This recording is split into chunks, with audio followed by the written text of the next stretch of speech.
myself around the block, no, I can't keep from me. Told me I should leave. I see the bigger picture and it's way bigger than me. Can't be living like a king, but my people need to eat. If I got it, then you got it. We gon' get back on our feet, and I put it on me.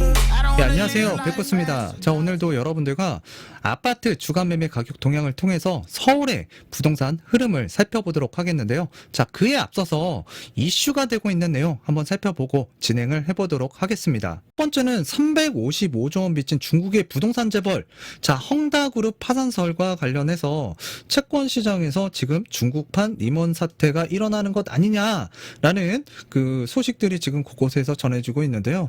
지금 시위하는 사람들의 모습이 지금 담긴 사진인데요. 지금 시진핑 중국 국가주석이 자산시장 거품을 억제하고자 돈줄을 재는 상황에서 이 자칫 부동산 시장의 연쇄부도로 이어질 경우에는 경제 전반이 흔들리는 대형 악재가 이어질 수 있다라는 우려가 커지고 있는 상황인데요. 자, 차입에 의존한 무리한 신사업 투자로 너무 무리하게, 그러니까 우리 개인들도 마찬가지예요. 무리하게 하면 언젠가는 저렇게 일이 한번 크게 벌어질 수가 있습니다. 자, 문제가 생기기 시작했다. 특히 중국 당국이 민생 안정을 위해서 강력한 중국 그 부동산 시장 억제 정책을 펴면서 사업 환경이 굉장히 급속히 나빠졌어요.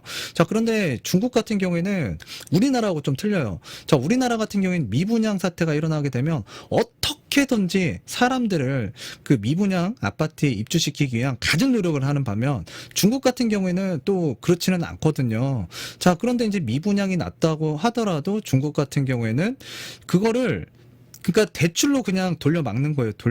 그게 언젠가는 한계점이 오겠죠. 그 한계점이 온 거예요. 지금 헝다그룹이.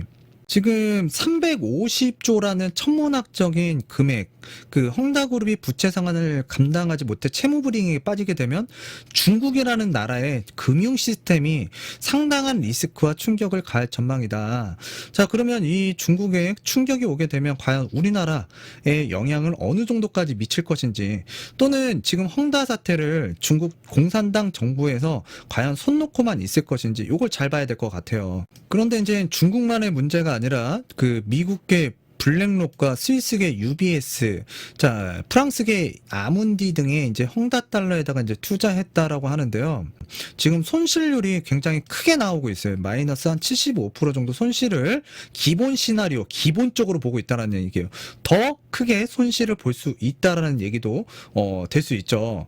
자, 중국 역대 그 최대 규모의 이제 구조 조정이 이루어질 것이라고 이제 예상들을 하고 있는데요.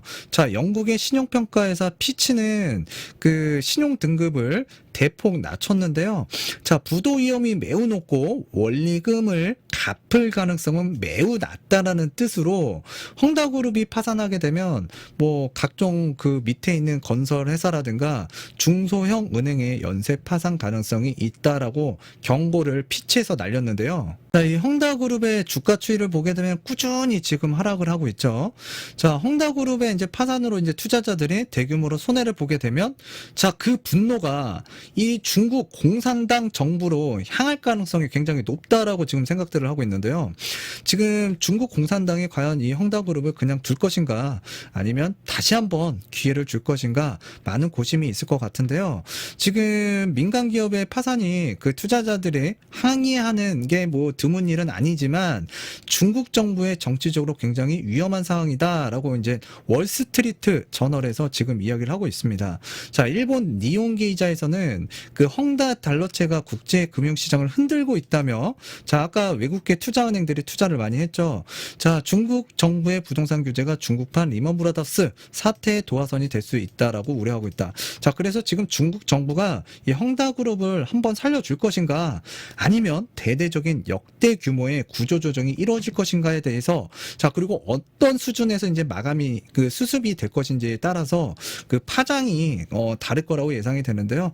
하여튼 무리하게 투자하다 보면은 저런 일이 또 발생이 될 수가 있습니다. 그렇기 때문에 때문에 자, 여러분들도 너무 과도한 채무를 발생을 시켜서 주식이든 비트코인이든 부동산을 투자하게 되면 언젠가는 한 번은 힘든 경우가 생길 수가 있거든요. 그런데 그걸 내가 감당하지 못한다 그러면 말 그대로 이제 쪽박 차고 파산하는 거죠. 대내적인 변수도 챙겨야 되겠지만 이런 대외적인 변수, 예상치 못하게 일어나는 일들이잖아요. 그래서 헝다그룹의 이제 부동산 개발 운영이 더 차질을 빚는 상황은 정말 중국 자체 내 크나큰 위험이 될 수 있고요. 또한 이제 투자자들에게 불안한 심리, 매우 부정적인 심리로 인해서 자, 위험이 잠재적으로 더 커질 수 있는데 이걸 과연 조기에 중국 공산당 정부가 어떻게 마무리를 할 것인지, 일단 그 파장이 우리나라에 크게 미치지는 않을 거라고 예상은 하고 있지만 일단 이 구조조정이 어떻게 해결이 되는지 또는 수습이 잘 될 것인지 안 될 것인지는 일단 우리가 지켜봐야 될 것 같아요. 하여튼 유심히 한번 관찰해야 되는 내용이라고 보여지고요. 다음 뉴스 한번 보도록 하겠습니다. 문재인 정부 들어서서 집값이 진짜 미치도록 뛰어버렸죠. 미쳤다라는 표현보다 더 할 수 있는 표현이 있다 그러면 그걸 쓰고 싶어요. 자, 2배 이상 치솟은 서울. 아파트도 올라, 지금 빌라들도 올랐고요. 단독주택 말할 것도 없이 올랐고요. 자, 이렇게 많이 올라왔는데 제 주변에서도 그렇고요. 또 성님들하고 예전에 상담을 하다 보면은 이런 얘기들을 많이 들었어요. 결국에는 서울 아파트, 특히 강남 집값 잡겠다고 시작된 현 정부, 자, 부동산 정책이 이제 서울 아파트를 더욱더 비싸게 만들어 놨고요. 넘사벽으로 만들어 버렸죠. 자, 그래서 이제 그 비난을 많이 받고 있는 현 정부인데요. 자, 박근혜 정부 시절 빚내서 집을 사라, 그런 얘기 있었죠. 아, 그때 빚내서 집을 사라고 했을 때 살 걸. 아, 그때 생각하면은 지금과는 비교도 못할 정도로 진짜 저렴했는데 지금 집값 보면은 진짜 미친 집값이다. 자, 이게 2018년도도 19년도 20년도 21년도 지금은 더 올랐죠. 자, 매년 더 올랐습니다. 자, 이렇게 신세 한탄 하시는 분들이 정말 많은데 지금 강남을 비롯해서 뭐 서울을 뭐 애지간한 나홀로 아파트, 뭐 요즘엔 빌라들도 재개발 때문에 많이 올랐고요. 또 이제 뭐 경기도로 뭐 인천도 뭐 집값이 막 폭등을 하고 있는 상황이고, 다양한 세금과 대출 규제들이 이제 남발이 되면서 이 공급은 또 못 따라갔어요. 근데 이전에는 좀 약간 뻥쳤죠. 공급은 충분하다라고 얘기를 했는데 충분치 못하니까 지금 막 택지 지정하고 이 도심 속에서는 개발을 막 하겠다라고 하잖아요. 막 지구 지정하고요. 자, 이렇게 이제 규제를 남발하면서 오히려 이제 그 역설적인 일이 벌어진 거죠. 주택 가격이 그냥 폭등을 했고요. 자, 무주택자와 이제 실수요자가 규제로 인해서 피해를 봤다라고 보여지는데 일단 이 잘못됐다라는 거에 대해서 사과하는 모습들을 안 보여주는 것 같아요. 자, 그런 사과하는 모습들이 좀 필요할 것 같은데 지금도 반성하는 모습들이 없습니다. 지금도. 자, 이제 아파트 다 올려버리고 뭐 빌라도 올려버리고 단독주택도 올려버리더니 이제는 규제 완화의 틈새 부동산 더 난리 났다. 자, 정부 또 집값 올리나. 자, 뭘 올릴까요? 자, 이제 오피스텔 규제 완화한다고 했죠. 도시형 생활주택 완화한다라고 했어요. 지금 이 청약 경쟁률 지금 여기 작아서 잘 안 보일 텐데 지금 뭐 1300대 1도 나오고요. 뭐 490대 1도 나오고 뭐 200대 1 뭐 이상 경쟁률이 치솟고 있는데 이 청약 경쟁률이 떨어지지 않는 이상은 집값이 큰 폭으로 뭐 하락세로 전환한다거나 크게 떨어질 일이 당분간은 없습니다. 자, 지금 정부에서 공급은 충분하다라고 얘기를 했었는데 지금 뭐 택지지구 막 지정을 했죠. 근데 이게 지금 당장 공급되는 게 아니고 또 입주할 수 있는 것도 아니잖아요. 노영우 국토교통부 장관 요즘 많이 얘기하는데 그분이 뭐라 그랬죠? 올해하고 내년이 집값 스트레스 구간이라고 분명히 그분이 얘기를 했고 시인을 했습니다. 자, 그러면서 분양가 상한제 뭔가 완화시킬 것 같은 기조를 시장에 내비치기도 했지만 얼마 안 있어서 며칠 안 있어서 다른 얘기를 국토부에서 지금 발표를 했어요. 분명한 건 국토교통부 장관은 뭔가 인식을 하고 있어요. 잘못됐다라는 거를. 근데 윗선과의 교감이 잘 안 됐던 것 같아요. 야, 이거 분상제 폐지하게 되면 이거 우리 표 다 날라갈 수 있어. 자, 뭐 이런 좀 뭔가 그 내용이 있지 않았을까. 그래서 국토부에서 빠르게 발표를 하지 않았나라고 생각이 드는데요. 자, 얼마 전에도 이제 오피스텔 도시형 생활주택 이거 규제 완화해버리면 이거 좀 나중에 이 도시형 생활주택 오피스텔 매도를 하고 다른 데로 이사 가는 거나 또는 매도를 하고 싶은데 매도 못하는 경우가 또 발생이 될 수 있어요. 지금 오피스텔 갖고 계신 분들 중에 매도가 안 돼 갖고 힘들어 하시는 분들도 많고요. 도시형 생활주택 같은 경우는 지긋지긋하신 분들 많죠. 정말 많을 거예요. 이명박 정부 때.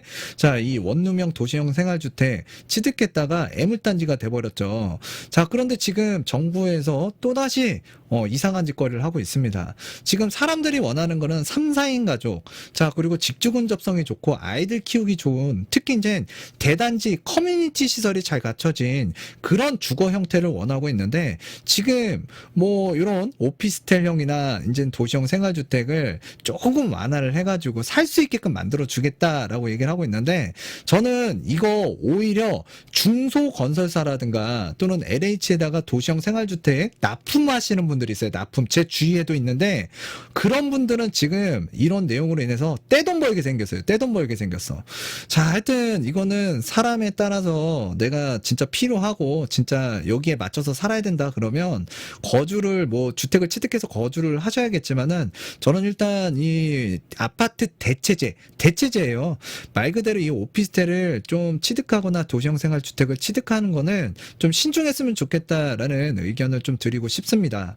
자, 이와 관련해서도 제가 계속 말씀을 드렸는데, 자, 정부 비아파트 규제 완화 카드의 풍선 효과가 이제 켜지고 있다, 경고등이. 자, 요 지금 다급한 규제 완화, 지금 공급이 굉장히 부족한 거예요. 자, 이 빵꾸난 공급을 지금 이 빠르게 자, 공급할 수 있는 이 오피스텔, 이 도생주, 이걸 공급하겠다라고 하는데, 이유는 뭐예요? 여기 뉴스에서 그대로 제가 얘기하는 대로 나와요. 지금 내년에 큰 선거, 대선을 앞두고 있잖아요. 자, 그리고 또 내년에 한 5월인가 6월에 또 지자체장 선거도 있고요. 내년 굉장히 중요한 한 해라고 볼 수 있어요. 이 정치권에서는.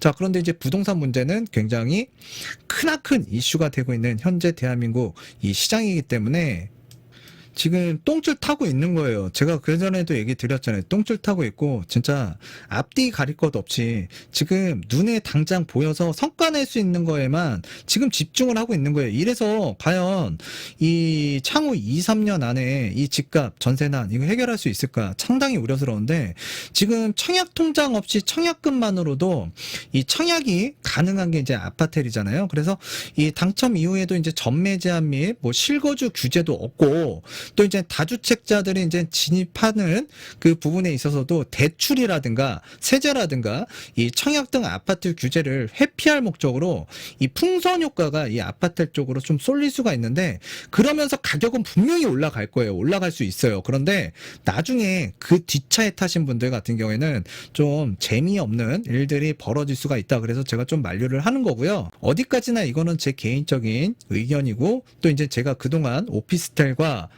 그다음에 이제 도생주를 경험해 보면서 좀 말씀을 드린 거예요. 그리고 요즘에 조금 눈치채신 분들, 또는 제가 간혹 얘기를 했는데, 이 문재인 정부가 줄곧 그동안 강력하게 밀었던 이 부동산 정책을 완전히 뒤집지는 않았지만 살짝 뭔가 자꾸 시그널을 주거든요. 그리고 좀 약간 변동이 되기도 하고요. 자, 그래서 규제를 대폭 완화하는 등 갑작스러운 규제 완화가 내년 대선을 앞두고 자, 이루어지지 않을까라고 기대하는 그 심리도 점차적으로 사람들에게 좀 커져가는 모습들이 포착되고 있는데, 자, 지금 수급 불균형 완전히 심하죠. 그래서 기울어진 운동장, 자, 이걸 바로 세우는 데까지는 시간이 많이 걸린다라고 계속 말씀을 드렸는데, 일단 지금 기울어진 시장을 내년 대선 중요하죠. 이 대선을 잡기 위해서는 이 규제를 어떻게든 조금 완화를 해야 뭔가 빨리빨리 할 수 있잖아요. 그래서 뭔가 미세하게 지금 변화를 주고 있는데, 하여튼 이런 완화 기대감까지 이제 겹쳐가지고 이 사람들이 받아들이고 있는 심리적인 부분으로는 앞으로 집값이 이제 뭔가 규제 완화가 되면서 상승할 수 있다. 이런 기조가 당분간은 이어질 수밖에 없기 때문에 이 주택 거래 자체는 최근 쉽지만은 않지만 가격은 그렇다고 아예 거래가 안 되는 건 아니잖아요. 근데 이 한 채 한 채 거래되는 게 지금 신고가를 찍고 있는 상황이고, 그 신고가가 또 이제 주변 시세 또는 그 해당 그 아파트 단지면 그 지역이면 또 호가에 영향을 주면서 가격을 끌어올리고 있는 이례적인 이상적인 현상이 지금 벌어지고 있습니다. 자, 이제 마지막으로 그 세종시 뭐 뉴스 한번 보겠는데요. 집값이 이제 8주째 하락한다. 자, 집값이 올라간 이유는 천도론과 굉장히 관련됐죠. 갑자기 뜬금없이 뭐 세종시 뭐 국회하고 이제 청와대가 옮긴다. 그래서 집값이 막 올라갔는데요. 이때도 집값 상승기가 장난 아니었죠. 상승률이. 그런데 이제 그 불 붙고 있는데 기름을 부어버려가지고 세종시가 진짜 와, 달나라 끝까지 올라가는, 진짜 미치도록 가격이 상승을 했는데 지금 하여튼 세종시 집값이 삐리삐리하게 지금 하락하는 모습을 보이고 있는데요. 자, 뭐니 해도 지금 그 올해 한 7천 가구 이상의 이제 입주 물량이 있기 때문에 그러는데, 일단 집값을 기본적으로 잡기 위해서는 이 물량이 굉장히 중요합니다.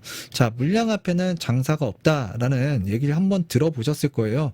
그런데 세종시 같은 경우에도요, 여러분들이 잘 보셔야 됩니다. 2021년도에 지금 공급이 지금 올 하반기까지 남아있는 게 한 7천 가구 이상이라고 보시면 되는데, 자, 내년에도 이제 거의 그 수요와 공급 물량이 거의 비등비등해요.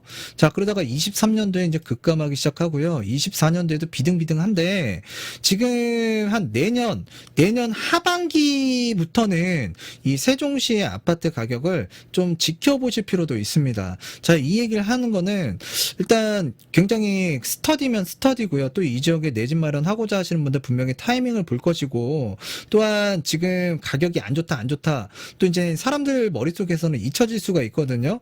자, 그런데 지금 가격이 조정되고 있기 때문에, 자, 그리고 이제 입주 물량 때문에 지금 눌리고 있는 거잖아요. 입주 물량이 눌려가지고 가격이 눌린다라는 거는 반대로 여러분들에게 기회가 될 수도 있습니다. 그래서 꼭 사라는 얘기는 아니고요. 자, 여기를 한번 지켜보는 지역으로 한번 우리가 살펴보자고요. 그래서 2022년 하반기부터는 뭔가 반전의 요소도 생길 수가 있다. 자, 그 포인트를 한번 우리가 같이 지켜보고 스터디를 해보자고요. 주간 매매 가격 증감률을 통해서 서울 흐름 보도록 하겠는데요. 일단 전국 단위 한번 볼게요. 전국 같은 경우에는 그 전주하고 큰 차이가 없습니다. 그래서 비슷한 수준으로 상승세가 이어지고 있다. 자, 서울 같은 경우에는 전주 대비 0.07포인트 매매 가격 증감률이 소폭 감소를 했다라고 보시면 될 것 같고요. 자, 지금 그 서울 같은 경우에는 지금 강북 쪽에서는 노원구가 여전히 강한 모습을, 에너지를 뿜어내고 있고요. 또한 은평구도 요즘 괜찮다라고 언론에서도 떠들고, 저도 한번 말씀을 드렸던 적이 있는데 은평구가 좀 강한 모습을 보여줬습니다. 자, 그리고 이제 강인항권에서는 강서구가 이번 주에도 가장 좋은 흐름을 보이고 있는데요. 강북 쪽에서는 노원, 강인항권에서는 강서가 지금 최고로 잘 나가고 있다. 자, 그리고 이제 송파구도 나쁜 흐름은 아니고 괜찮은 모습을 강남 상구 중에서는 좋은 모습 이어가고 있다. 자, 그리고 송파구도 나쁜 흐름은 아니고요. 자, 오늘의 특징 지역 몇 군데 좀 살펴볼게요. 오늘의 첫 번째 특징 지역은 그 은평구라고 보시면 되는데요. 자, 젊은 층, 그러니까 실수요자들이 출퇴근이 편리한 3호선이라든가 또는 6호선 인근에 그 아파트를 꾸준히 매수를 하고 있는데, 지금 요즘 거래량이 별로 없잖아요. 마찬가지예요. 거래량은 별로 없지만 가격은 지속적으로 상승하고 있다. 신고가 하나 찍어버리면 그 지역, 그 일대, 또 요즘엔 아파트 단지가 서열화가 돼 있잖아요. 자, 그래서 요즘에 정보가 얼마나 빠릅니까? 자, 그러다 보니까 지금 가격은 꾸준하게 상승세를 이어가고 있는 지역이 은평구라고 보시면 되고요. 특히나 이 연신내 근처에 있는 북한산 힐스테이트 7차, 그 다음에 불광역 인근에 있는 북한산 힐스테이트 1차, 자, 그리고 이쪽 독바이역 근처에 있는 북한산 힐스테이트 3차 아파트가 굉장히 강한 상승세를 보여주고 있는데요. 자, 연신내역 일대의 아파트 단지들이 지금 대체적으로 강세를 보이고 있다라고 보시면 되고요. 자, 이 연신내역에서 조금 더 북쪽으로 올라오게 되면 이제 자, 구파발역 인근에는 자, 은평 뉴타운이 있습니다. 자, 은평 뉴타운도 실수요자들이 꾸준히 찾고 있는 매수세가 꾸준한 지역이다라고 판단하시면 될 것 같습니다. 그리고 이제 최근에 그 실거래가 최근 3개월을 기준으로 놓고 보니까, 자, 이쪽 내려오게 되면 그 녹번역이라고 있어요. 녹번역. 여기가 불광역이고, 해당 그 녹번동 레미안 베라일즈라는 4년차 아파트가 있는데, 자, 이 아파트가 은평구에서는 최근 3개월 동안 그래도 거래가 가장 많이 된 아파트 단지였다. 자, 이쪽 일대가 쭉 타고 내려가게 되면 신축 아파트들이 많은데, 일단 그래도 상대적인 저평가 물건을 좀 찾아서 사람들이 자, 실수요로 취득하지 않았나라고 좀 생각이 들기도 해요. 그리고 이제 뭐 저쪽 라인도 봤는데요. 일단 이쪽에 그 백년산이라고 있어요. 이 백년산과 관련된 아파트 단지들이 있는데, 자, 이 아파트 단지들도 이제 거래는 뭐 간간히 되긴 하는데, 일단 전세하고요, 또 이제 월세가 이쪽에서 그래도 은평구에서 거래가 가장 많이 된 아파트 단지들이 몰려 있다. 자, 그랬을 때 일단 가격적인 측면에서 좀 저렴한 물건들을 좀 찾다 보니 은평구 내에서 말씀드리는 거예요. 자, 이쪽 쪽으로 좀 사람들이 관심에 그 눈길을 돌렸고, 자, 이렇게 전세나 월세가 이쪽에 또 몰리게 되다 보면은 또 가격적인 부분에 있어서 또 영향을 줄 수 있다라는 점 좀 말씀을 드리도록 하겠고요. 물론 최근 3개월 동안의 전세 월세 시장을 기준으로 해서 말씀을 드린 겁니다. 이쪽 동네 상담하시거나 또는 이제 뉴타운 재개발 취득하실 때 이쪽 동네에서 상담을 많이 오셨는데, 아직도 여기서 잘 계신지 모르겠어요, 여기. 제가 영상으로나마 안부의 인사를 전해드립니다. 이쪽에 좀 몇 분이 있으셔가지고, 예, 오랜만에 봤기 때문에 좀 말씀을 드렸네요. 자, 하여튼 은평구도 이 3호선과 6호선을 타게 되면 서울 접근성이 좋은데요.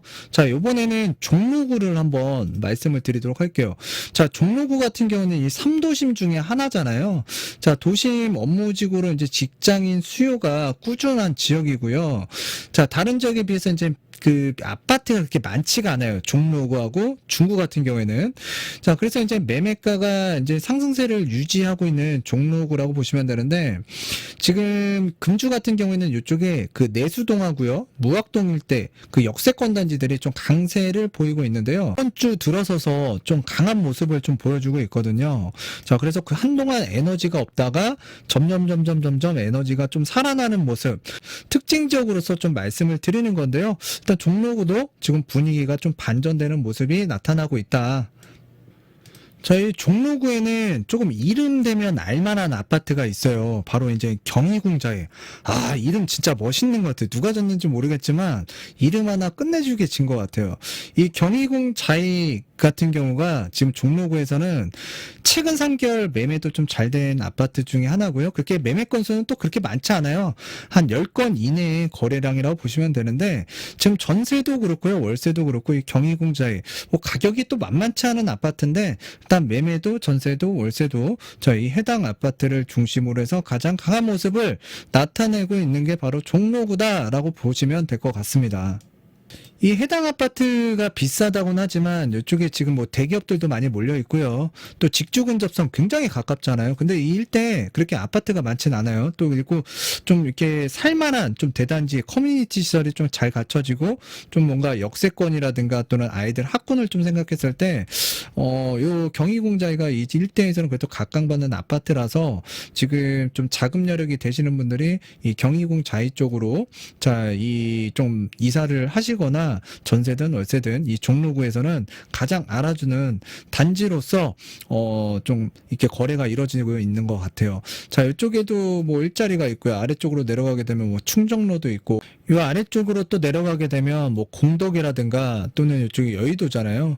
그래서 요 라인이 또 이제 그 고소득자가 많기 때문에 하여튼 그런 이유로 인해서 자, 종로구에서는 일단 관심을 가장 크게 받고 있는 단지다라는 말씀을 좀 드리도록 하겠고요. 자, 강서구 같은 경우에는 뭐 한 2, 3주 계속 말씀을 드렸고, 한 3주 전, 2주 전에 좀 말씀드렸던 이 광진구에 대해서 좀 말씀을 드리겠는데요.